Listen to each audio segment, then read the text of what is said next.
can just get into it as we go. So ready, 3. What's up, guys? So Hunter Kleinschmidt here. Conversations on Curiosity, episode number 3, I believe. We're recording early for this because I'm going to be in Tempe, Arizona, visiting Arizona State graduate program. I might have a chance to get on that astrobiology team, working with microbes that might exist on other planets. So today with me is my guest, dear friend, Timmy Cornell. What's up, Timmy? Yo, how's it going, guys? We're just going to talk about random stuff today. Some more recent science topics that are going on and stuff like that. Dude, so I've been thinking about this quite a bit, and I kind of wanted to open it up with a little Mac Miller. Oh, yeah. A little Mac Miller throwback, and I was thinking that we could just watch the Best Day Ever. Oh, man. Music video real quick, get in our feels. Definitely brings me back to high school days. I mean, it's pretty crazy with everything that's going on. So let's pull this bad boy up, actually, man. Same age, and all of a sudden he's gone. It's like I lost a friend that I never got to meet. Dude, that's kind of wild. That's kind of a wild way to put it. Man. This might have some profanity in it, but this is going to put some people in their feels, and that's definitely the goal here. Might lose sound here real quick. What you hear is not a test on rapping to the beat. Meet the groom and my friends are going to try and move their feet. Now I am one of mine, and I like to say hello to the black, white, red, and brown, purple, and yellow. First you gotta bang, bang, booty, who said up some booty, bang, bang, booty over the beat. Rock, you don't stop, because it makes your body rock. Now I am one of mine, and I brought 2 friends along.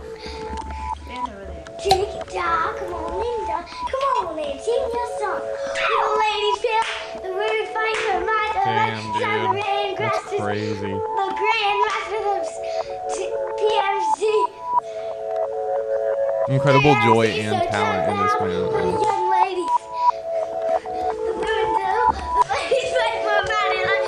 The grandmaster. I about enjoyed everyone he worked with.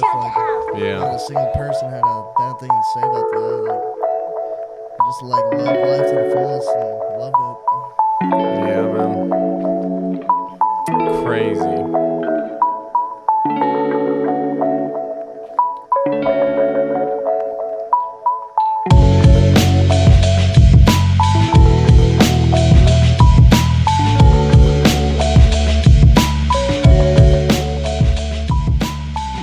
I never take a day off, work around the clock, my engineer getting paid off. Rock like Ace up, like the weed and take off.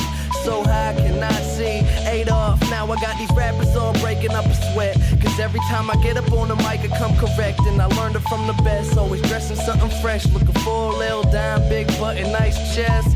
Yes, they heard I used to rock guests, but now I'm rocking clothes that ain't in the stores yet.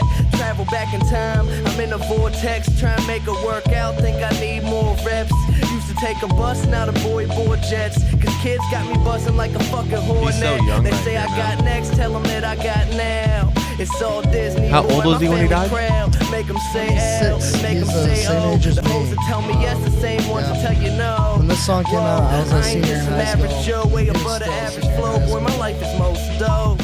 When this came out, you were a senior? Yeah, I was just coming out of my senior year, like spring semester.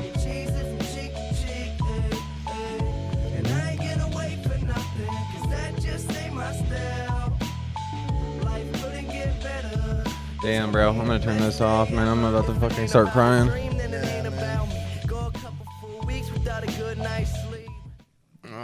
So, did they ever figure out what actually happened to him?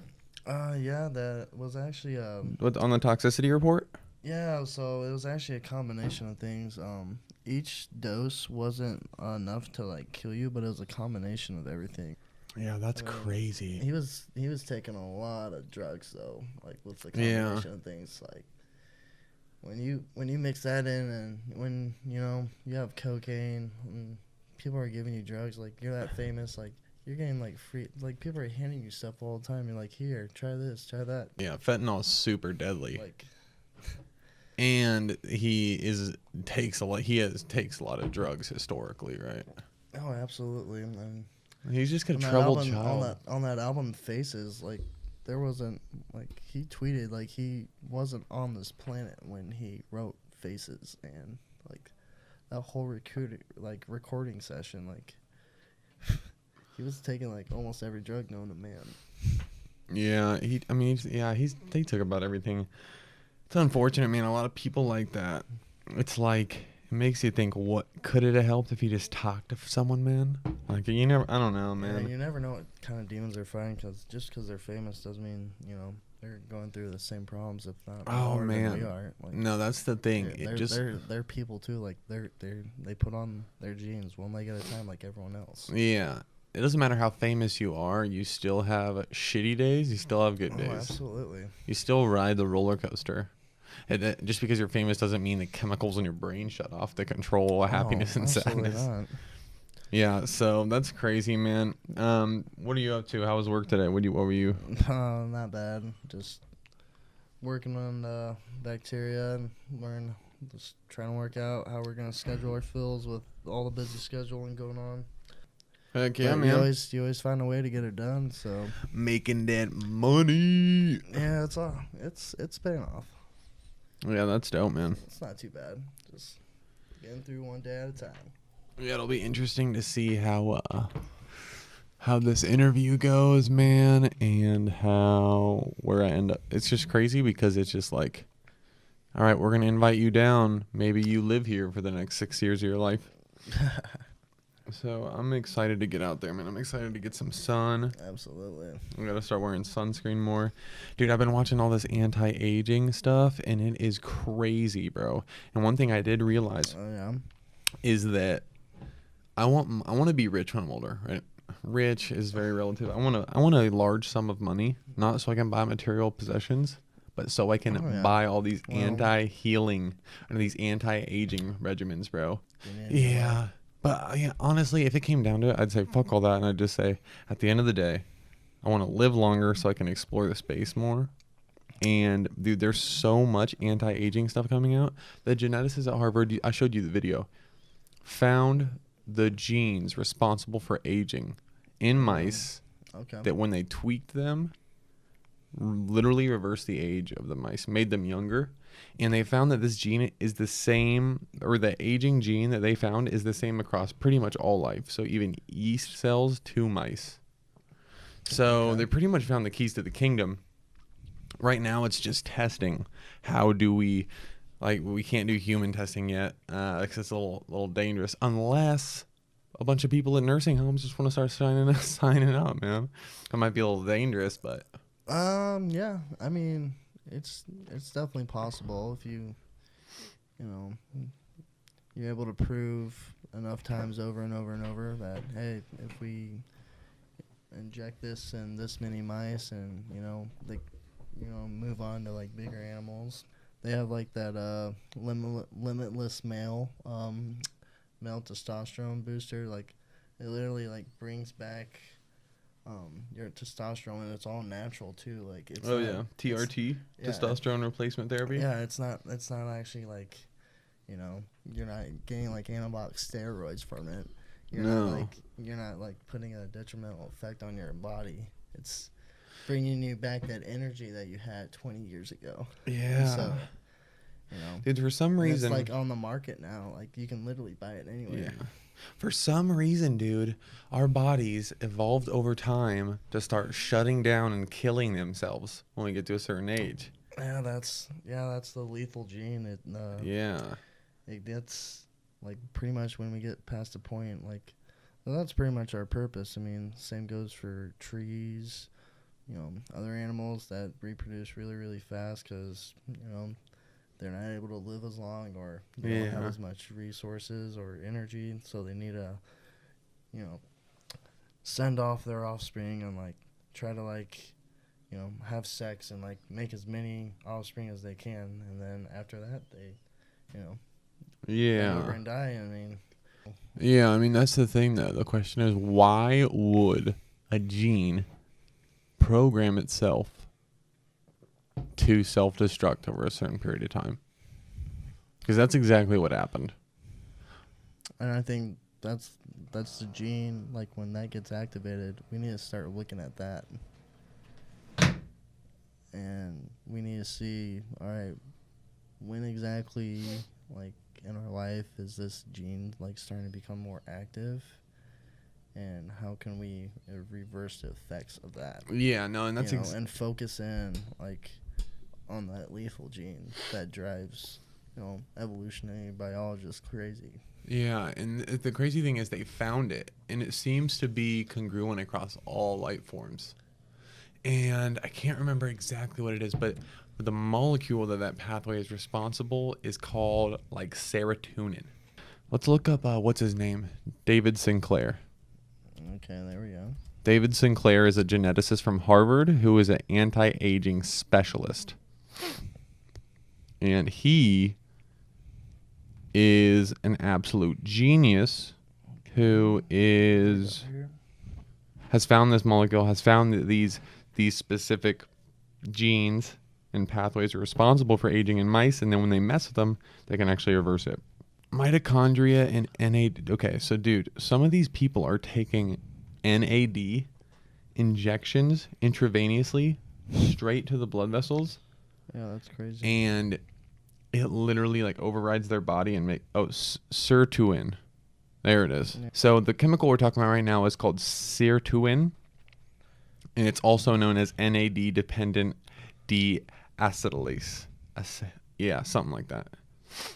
And it's for so this gene has been found to be responsible for aging in mice. So when we talk about aging, the biggest thing that we're talking about is breaks in the DNA. So over time, your DNA breaks. Okay, let me be more accurate here. Your DNA is breaking every second, but right now your body is extremely good at repairing it.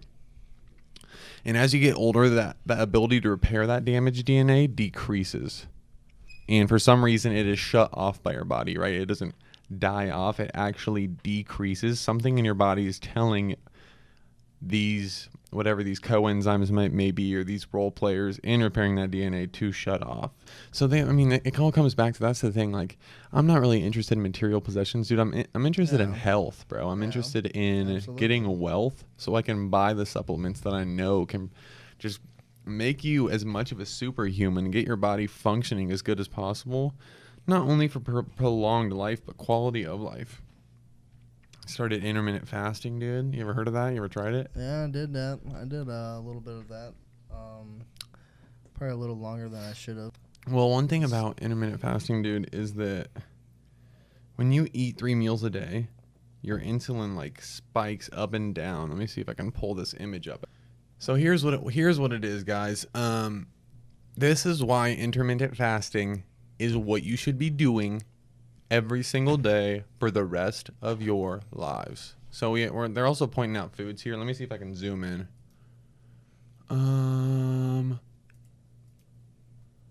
Open image in new tab. Boom.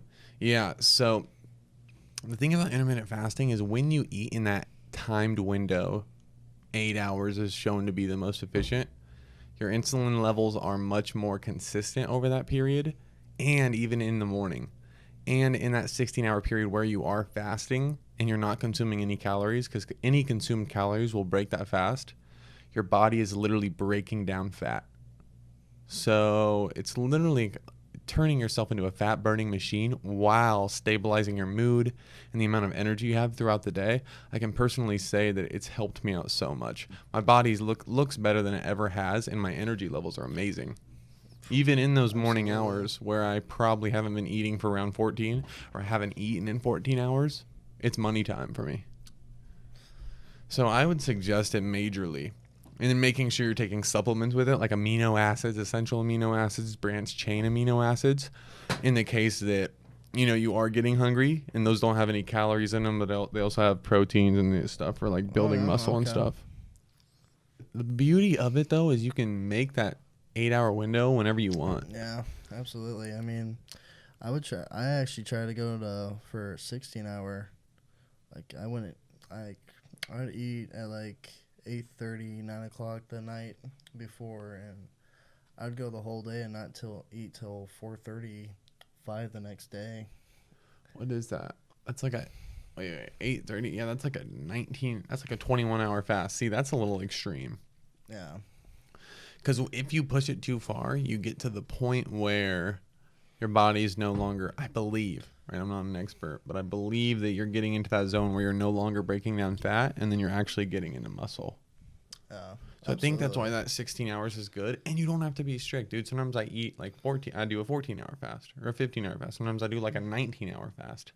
So, I mean, it works well, and it's not like it's a fun game to play though, right? Because it's like 12 in the morning. It's been 12 hours. You're like, I have 4 hours left. You can always just eat like a nice hearty breakfast too, and go through your whole day, and then even work out after you're done doing your work or whatever you need to do during the day, and then come back and eat, and you're still hitting that 8-hour window right there. Yeah, exactly. So that's what I mean. But you can move the window wherever. So if you are a breakfast person, 10 o'clock, eat. Oh, yeah. Eat dinner by 5, maybe a snack at 6, and boom, you're done. There are a lot of nutrients in milk, calcium, protein, but you can get that nutrients elsewhere. It's a lazy man's way to that, and that's not the way. You can take a calcium supplement, and it's a very inflammatory food. This might be like a placebo effect or just a mental game for me, but when I drink milk, dude, I can literally feel my torn labrum like be inflamed within the next 2 hours, like swelling, and my face breaks out when I do.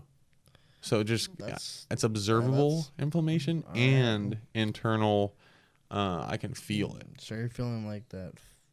Like a physical change, like it's, like as you're drinking it, like you can literally feel it within your body. Yeah, and I'm not a diagnosed lactose intolerant. Oh, yeah. I am not in that realm. And our bodies aren't, we're not made to like have that many lactase enzymes to like have that much lactose within our bodies. So yeah, it's an interesting thing, man. I'm not really sure. I just think milk's a lazy way to get nutrients and even protein. Like I would highly suggest using vegan protein because you can get protein from soybeans. What else? There's like green tea. There's all kinds. Tofu? Yeah. Well, I mean, you can like a protein extract. I'm pretty sure the protein I'm using right now is soybean extract. Okay. And there's also substitutes for milk. Like you can drink almond silk milk. Like that's a lot healthier for you. Soy milk, yeah, all that. You're gonna get a lot more out of that than drinking a glass of regular milk. Yeah. But and don't get me. It's a little more pricey, but I think it's a lot more worth it. Like, if I were to have kids, I'd try to like make sure we have almond silk milk and make sure that we're not drinking milk all the time. Yeah. In early December, I got a stem cell injection into my right shoulder cap. So I have a torn. Didn't you have a baseball injury from? Yeah. So aggravating it. Yeah. So when I was younger, I played on a Legion baseball. I've played baseball my entire life. But when I lived in a small town in Geneva, and on that team, and I'm not tooting my own horn here, I really wasn't that good at baseball, whether it be ambition, coaching, or just skill. Regardless, I wasn't that good at baseball, but I was the best player on my team, so I played everywhere. So as soon as I was done pitching, I went to catcher, and I put extreme amounts of stress on my shoulder. And it's been torn, honestly, because the pain never went away. It was always the same pain. It's been torn since probably I was 17 years old. And then when I got to the college level, I was stressing it so much that I had to do something about it because it was insane. It was the pain. It would go numb at night. And I just ended up stopping because of that, and I found interest in biology. So I got back to the stem cell. So I got a stem cell injection. I finally did something about it because I never got surgery. When I quit, I still went through that numbing sensation. I still got the numbness every day, especially when I stressed at worked out and stuff. But after my stem cell injection in late December, man, my arm has felt incredible, and I've been supplementing that with all these nutrition regimens, right? So every time before I lift, I take creatine, amino acids, and protein. Okay. Every time after I lift, I take amino acids, creatine, and protein. And then I'll probably take 80 grams of protein a day, just under 0.5 grams per pound of body weight. Every single day, which is a little lower than what they recommend, but it works for me. I should probably take more, but then again, I'm on a budget, right? I'm balling on a budget, college student life. But it's been working out, man. I feel like it's been insanely beneficial for what I'm doing. And would you say that you've had like it's not like flaring up as much, and like you're not feeling as much pain or aggravation when, you know, let's say like you like move it wrong and like, you know, you like all of a sudden you aggravate it. Like, has there been a decrease in like irritability? Yeah, definitely. Because like right now, I can from- maybe because it's just like because we're talking about it, but I can feel it. I did a shoulder workout today because I try to like I do absolutely. like you know 10 pounds on I don't know what you'd call this, like a ladder, like a like a abduction shoulder abduction or It's a something. little T-raise. Like you're just like doing it with like one arm right here. Yeah, T-raise. Yeah. And I mean I do that so it gets a little sore when I do a side raise too. when It's also called a side raise as well. when I do those when I do those workouts I do feel it, but compared to what it used to be, it's nothing, right? If I did anything like that, I would literally lose feeling from my shoulder down, and I would literally have to I would have to just wait it out, dude.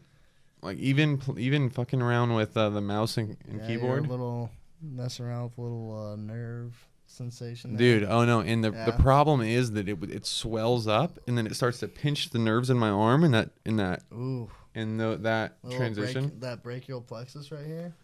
Or You're is it probably right. right Where there? it's so what is the So- brachial plexus? Brachial plexus. You have like 3 main nerves that come down. Like you have like your ulnar nerve, and I'm pretty sure it's your subcutaneous nerve. And correct me if I'm wrong. I'm pretty sure your median nerve is also right there as well. So that's sending signals from your brain that goes down, like, and sends it down to your arm, all the way down to your hand. Does that go through your shoulder?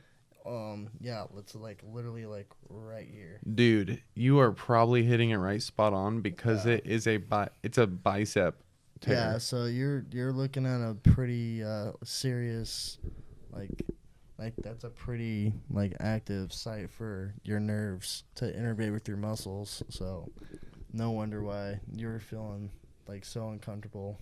Yeah, man, and I was starting to get seriously worried about atrophy. Yeah, Like- that's terrible too. Like, Yeah. you're not gonna want that because muscle deterioration's no joke, and Dude. you're not being able to do like I had the same thing when I injured my back. I wasn't able to. I'm nervous as fuck right now. Yeah, I wasn't. Stretching out like Yeah, I wasn't. I can feel it. I wasn't even able to run because I had such lower back pain for living in such a fortunate situation growing up here in America. Like, I didn't choose to like be born here. Like, I could have easily been born in a third world country where if I had this much clean water, like I wouldn't like. That'd be like, oh my gosh, am I in heaven right now? Yeah, no, we don't. I mean, but that's just part of the human experience, right? Getting you normalize with the environment around. That's why. I mean, that comes back to our rich conversation. And That's why being rich is yeah. not that cool. When you buy that first Lamborghini, it's pretty your cool. standard of living, like, what's a good life? Like, what's No, that's what substitutes for a good life arbitrary for us? as hell. And like we were saying, when you buy that first Lamborghini, it's a good feeling, but after that you still are in an extremely relative environment. You're just a relative being. The only way you can make meaning out of something is comparison. So your goods they're going to be balanced by bad. That's how the chemicals in your brain work. That's how human psychology that's how we perceive and life, neurology works.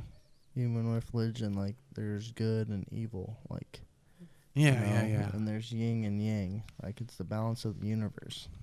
Yeah. And I mean, in the universe perspectives, there's really no such thing as good and evil. It's just entropy, right? Yeah. And then but as a human, we need, what is meaning? Meaning is comparison. Yeah.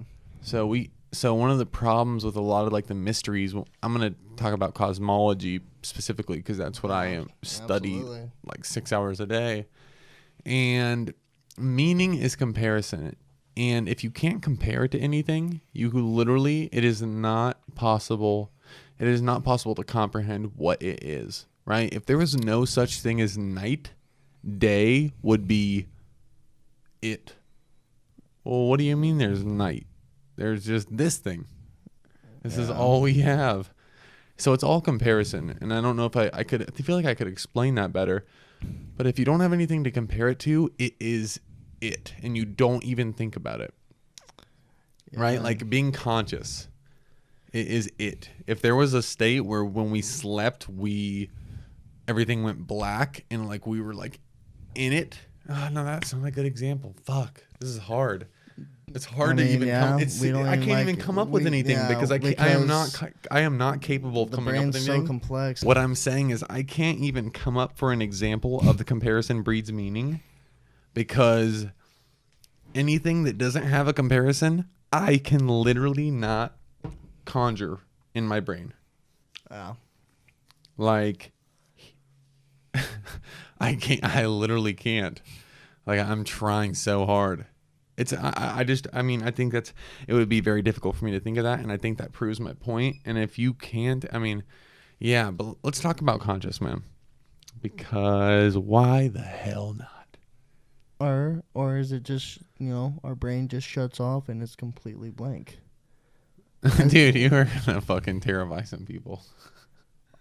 I mean, yeah, no, you're right. Keep going. You're putting it. Who knows? Who knows? Or you could. Let's do it for the purpose of the argument. Let me add. You could go to heaven. You could go to a place where.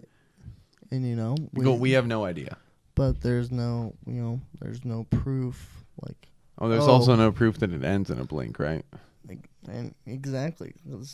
Yeah.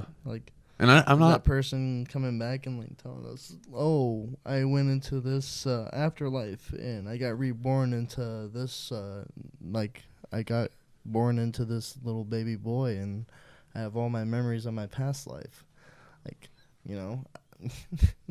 Yeah, you can't just say it's neither here or there, dude.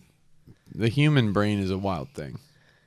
What I will say, bringing it back to what I was saying, although we are very complex, people think we are way more complex and important than we actually are. Just because we can think about the world around us and make technology, that's all fine and dandy. But as far as we are not further evolved than any other organism on this planet. If you look at the same molecule stack that makes you up is very similar and is the exact same type of molecules, physics, and chemistry that defines a tree.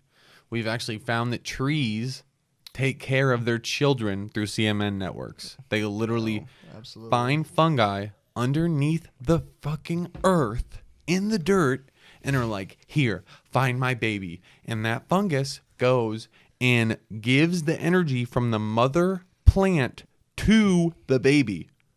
And we don't consider that thought because we don't understand how it can even do something like that. Now, there are experiments that if you guys look up, this is 100% true, and this is reality. And the thing that bugs me about this is people are walking around thinking that they're so much greater than everything around them, when in reality, plants are just as sophisticated as humans are. And if you look into it, it's fucking incredible. They literally feed their children, people.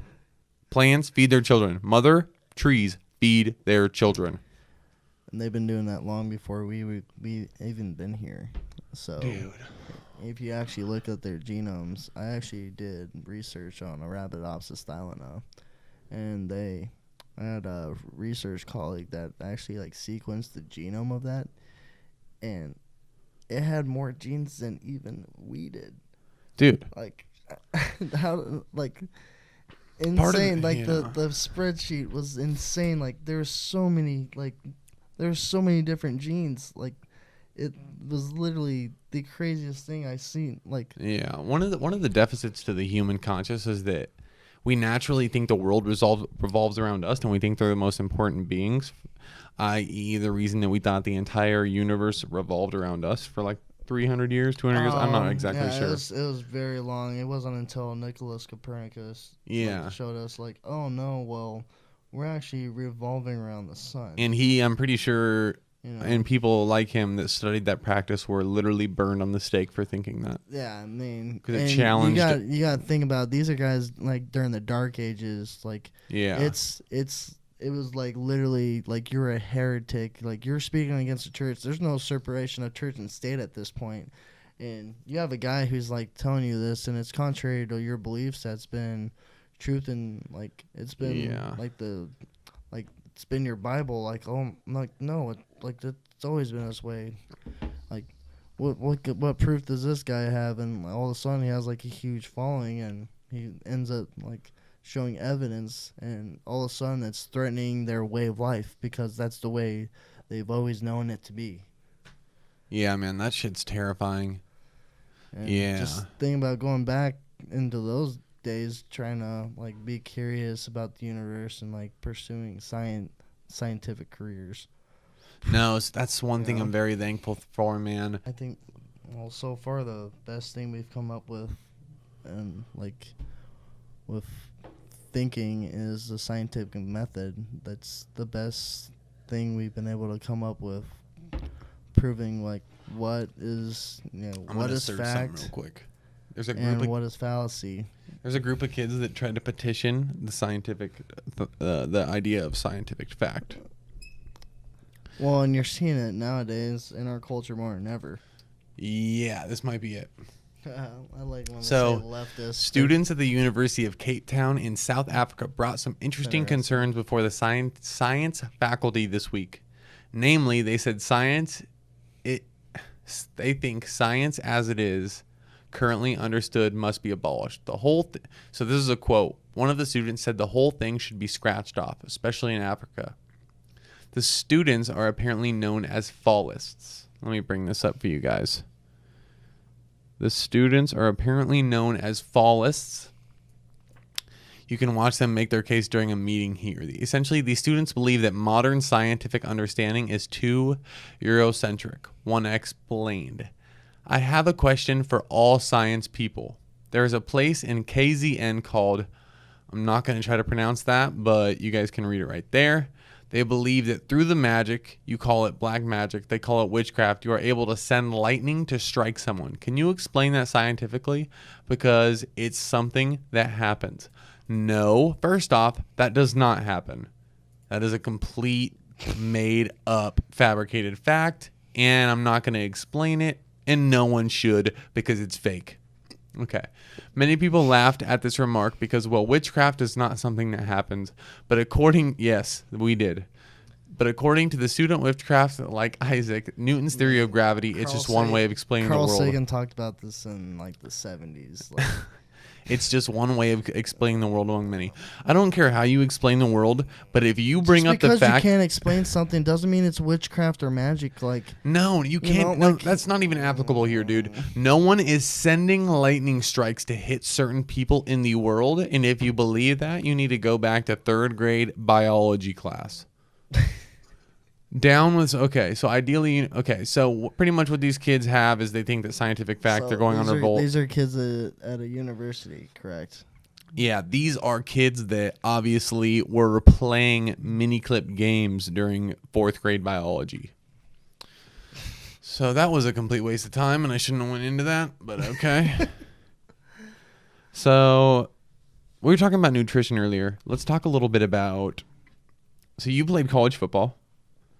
Tell me what that was like, what that grind on your body was like. I mean, and how you took care of yourself. Definitely didn't feel the effects while I was doing it. I mean, I was young. I was able to heal pretty fast, and you had a lot of adrenaline and motivation. Adrenaline, like as soon as I put those football pads on, like I was a fucking gladiator. I was going out there, and I don't care if it was Ray Lewis lining up against me. I'm gonna knock you down. Like, and if you knock me on my ass, I'm gonna get back up, and I'm gonna come at you 2 times harder. And I'm like, by the end of the game, you're gonna be sore, and you're gonna remember the number of my jersey. Yeah. That I did this to you. Yeah, you have a very competitive football-like mindset, so I can see that. But tell me about the hits on your body. How did you take care of yourself during that time? Let's talk about your nutrition. Were you very aware of it? Did you take protein supplements? Because you were. I didn't take protein supplements. What I did was in high school, I took supplements to gain weight, so that I could take those hits against those bigger either teammates that I was going against in practice, or if I was trying to hit a pulling guard, so that I could hit them a little, I could hit them a little more evenly with my weight. Because when I was a sophomore, I'd get pushed back all the time, and like gaining weight was like the main motivator. But I did stop taking supplements by the time I got into college because I feel like Your coaches didn't vouch for that? The coaches didn't like tell you guys to take supplements? Because at D1 universities, they do. No. Yeah, exactly. That's crazy, man. Doane University football coaches, you should get on that because that's pretty fucking primitive. Yeah, and I'm pretty sure it's scientifically proven that it does help. Oh yeah, there's a range of different. I'm probably taking more supplements than you did. I'm 100% taking like 5 times as many supplements as you did playing college football, and I play Fortnite and study like 16 hours of the day. Yeah, I see. And I'll say I have some pretty like bad injuries. Like my shoulder pops all the time. Like stem cells, bro. My ankle, my back. That's actually just from lifting. How much did you squat? You squatted a lot. Yeah, I was squat around like 465. Max or regularly? No, that was around the max, but that was like more. That was around twice my body. How many weight. plates is that? So 2 plates is 225. No, 4 plates is 405. 2 plates is 225. 4 plates is 405. 405, yes. Because You're every plate that you put on, so 3 plates is 315, and then you put the next 2 plates on, then it's 90 less. Yeah, so you're 405. Yep, for 4 plates. Yep. And you threw on some 25s there to cap it off. Yeah, spice it up a little bit. What it actually is you'd rep like, oh, I squatted like 4 plates like 6 times or like 5 times, and you put that on the weight conversion chart, and then that's I used to do that in high school. So you would put 4 plates on the fucking bar on each side, and you would squat that how many times? At least like 5 or 6 times. And I believe that 100%. Determining on how I felt that day. I mean, yeah, you just kind of like lock into a zone, and you get into a primitive state of mind, and we used to be warriors back in the day. Like we'd fight for our freedoms, and like. Well, we definitely have that. It's fight or flight. It's fight or flight. We still have those instincts, man. Oh yeah, we have a monkey brain, dude. Yeah. We still have the exact same brain. And when you tap into that primitive brain, like you're able to do things that like you're not able to do without like tapping into that. Well, granted, you are a fucking muscular man. You you are literally like a fucking the trunk of a tree. You have tree trunk legs. Man, that has to do with what I had in high school.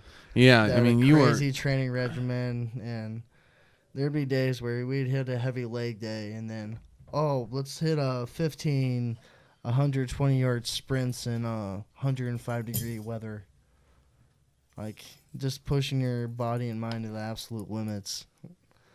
But yeah, I mean, it definitely helps though. It's having that power like in your legs, like dude. When you see those guys in the gym and they have that big ass chest, bicep, and they have those chicken legs, like that's not healthy. And it doesn't look good, dudes. If you're lifting upper body only, it doesn't look good, dude. I don't care how big your fucking biceps. Oh, curls for the girls, man. I don't care how big your biceps look. If your legs look like fucking chicken noodle strings, it's not cool. That plate there. Here's the deal. Flexing those biceps. I think that a lot of working out does have to do with visual appeal, and obviously that's a drive for everybody that works out, incling me, because it's innate, right? That only things you care about at the base level of everything is the only thing you care about nowadays from the innate self is mating and food. So obviously it's going to be a big factor in how I get pretty pissed off when like somebody like disrupts like when I'm eating or like what I'm eating. Like yeah, so obviously it's going to like nobody better be messing with my food. Yeah, so obviously it's going to be a big deal when you're lifting how it looks, but at the end of the day you should be thinking about health, because if you're thinking about health, it's probably not very healthy for your top half to look like Arnold Schwarzenegger and your bottom half to look like some kid that sits on the computer and codes for fucking Google every day. Yeah, and you're also going to be seeing some pretty big problems when you're in your 50s. Yeah, definitely. All of a sudden, your joints aren't as good anymore, and just, yeah, talk to me when you're 55 and you look like that. Hit some squats, hit some lunges, like, even it out. I'm tired of seeing guys at the gym hitting bicep workouts for 40 minutes straight. I'm sorry, that's a waste of time, and I'm glad that I put my headphones on and I get in a zone, and I'm out of the gym, like, in and out, and I get twice as much work, if not more, than they do in their workouts. Oh, guaranteed. But man, do they look good when they post that selfie on Instagram or Snapchat, though. Yeah, that's for damn sure. Dude, they look good. Dude, so on my listen to this song, because I've been so when I play music, I have to, so some of my videos I want to play music in the background, but so from my intro video, I'll play that real quick right here. Actually, here. So when I start going live, I'm going to start playing. I want to have an introduction and a closing. So I'm going to play the intro. You're going to love this. So here's the introduction for everybody that has not seen it. It's probably going to be in the beginning of this video, but we're going to play it right now for this reason.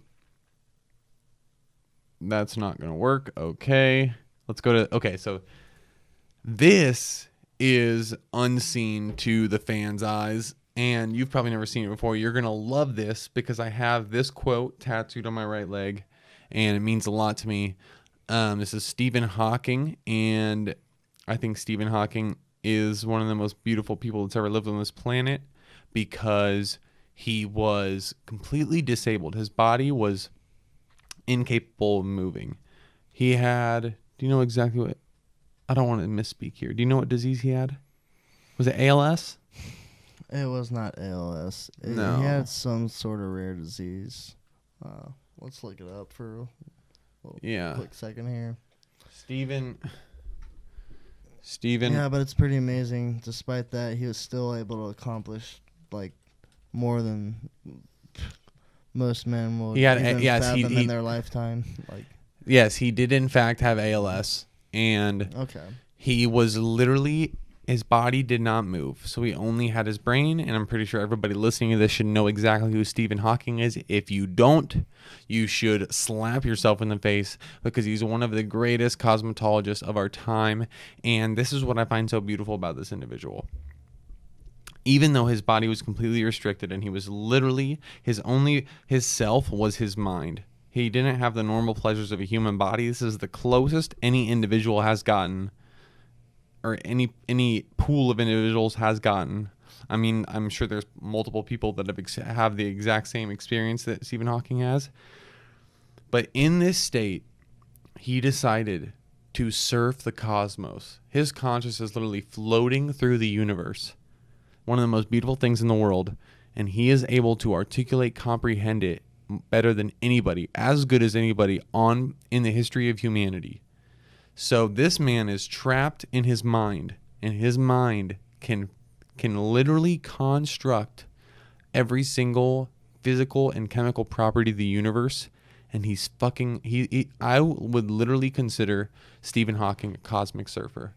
And that is why this quote is so important to me, and that's why I put it in this outro. That's why I have it tattooed on my body, and I'm going to play it right now so everybody can experience this. So remember to look up at the stars and not down at your feet. Try to make sense of what you see and wonder about what makes the universe exist. Be curious. And however difficult life may seem, there is always something you can do and succeed at. It matters that you don't just give up.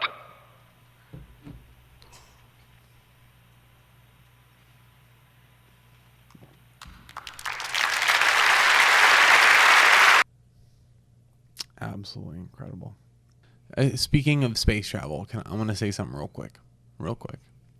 When you think of extraterrestrial life, I think this quote is so magnificent, or this fact is so magnificent. Let me make sure I get this right. So, in our current day, we know on our calculations that are very accurate and very precise that in the Milky Way galaxy alone, there are 20 billion Earth-like planets. That is one galaxy. And from our research, there are 2 trillion galaxies in the observable universe. So even in the Virgo supercluster, which is a lot less, think about how many planets are in the Goldilocks zones. Relative size One sec. Take 20 billion times 4 trillion, and that's the amount of Earth-like planets in the observable universe based on our calculations, which are pretty accurate. That's why I study astrobiology. When you think of extraterrestrial life, when that word comes to mind, what do you think of? Because a lot of the times when I tell people I'm studying astrobiology, they're like, "Oh, you study aliens? You study aliens?" I think it's life outside, like bacteria, that's not on Earth. Yeah, no, you call that an extraterrestrial because that's the first sign of life.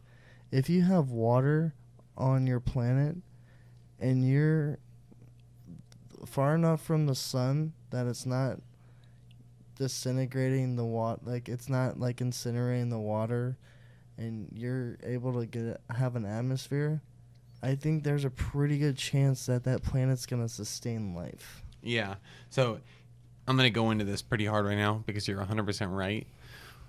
Life started on Earth as unicellular. That means singular cells. Life started on Earth as replicators. So yeah, RNA was the first thing that we had before DNA. Yeah, so me and Dr. Brad Elder are actually going to do this experiment in the lab, and we're going to replicate. So in an orb, we're going to replicate the atmosphere of the early Earth. So we're talking about 4 billion years ago. So this is the late bombardment period. So there's an insane amount of asteroids still hitting the Earth because our solar system is very chaotic in that sense that mass is not centered in orbit. Everything's still loose. Nothing is really centered. So as asteroids hit Earth, they combine with Earth and they enter in that orbit, right? So it's chaotic. Volcanoes are going off. Meteors are hitting the Earth. So there's a lot going on. So we have hydrogen cyanide on the Earth already, HCN, and we have hydrogen sulfide, which is created by volcanic eruptions, and then the hydrogen in the atmosphere. Combine that with ultraviolet light, and you get an incredible thing. So what we're doing in this orb, we're mimicking the atmosphere of the early Earth. Everything that was in the atmosphere 4 billion years ago, we're putting in the orb. And what we do... Before cyanobacteria. Yep. At that 2.5 billion year mark. But what we do is mimic the fact that there would have been lightning during this time. And this is also very dangerous, and we might die during this. But I'd like to think that we're going to take the necessary precautions to stay safe. We're going to send a huge zap of electricity, or a fabricated lightning bolt through this orb, and what we should find at the bottom is self-assembling amino acids. So right there we have molecules that are forming themselves, and this shouldn't come as a surprise because every single thing in the universe follows the laws of physics and chemistry. Your neurological pathway follows the laws of physics and chemistry. The tree standing outside, the way it's able to live is because it follows the laws of physics and chemistry. And there's there's a large amount of similarities between us and that tree outside my window right now. And there's a lot of similarities between us and that star sitting right outside of our galaxy. With that being said, wasn't until some plant decided it wanted to start using chitin to start thickening its cell walls so that it can grow more vertically up and work against the forces of gravity working down upon it.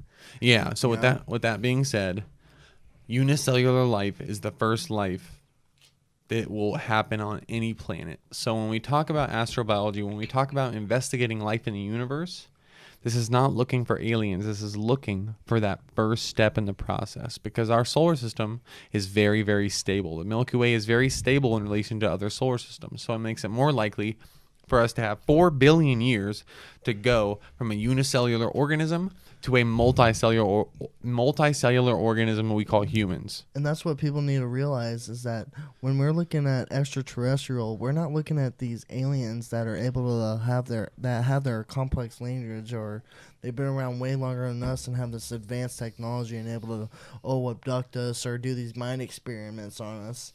Like, no, you need to look at like how long it takes for that life to evolve, and like how long it takes for, those, like, the conditions have to be right. Yeah, 100%. It 100%. can't just be a random assortment of, rocks colliding into each other and then, So what I study forming from a nebula after a supernova, because that's where stars are born. It's literally a nursery for stars. Yeah, so what I study is the beginning of life on Earth around the entire observable universe. Anywhere or a planet might be able to have the exact same conditions that we had when life started on Earth is what I research. So I have a very, very, very deep understanding of how life started on Earth, and that should be applicable to every other planet that has similar characteristics as far as chemistry and physics. And let me note that the chemistry and physics of Earth is identical to every other point in the universe. That is one of the few consistent characteristics of our observable universe, that physics and chemistry stay the same. So we would guess that if life did evolve in another place, it would follow our same laws. So we're not looking at aliens, we're looking at unicellular organisms, because that's how life started on Earth, and that is all we know. It seems to be congruent across the universe, and that seems to be our best chance at finding life in the universe. Yeah, and the consensus, what everybody should take away from this conversation in general is that if you've never studied space or what's going on out there,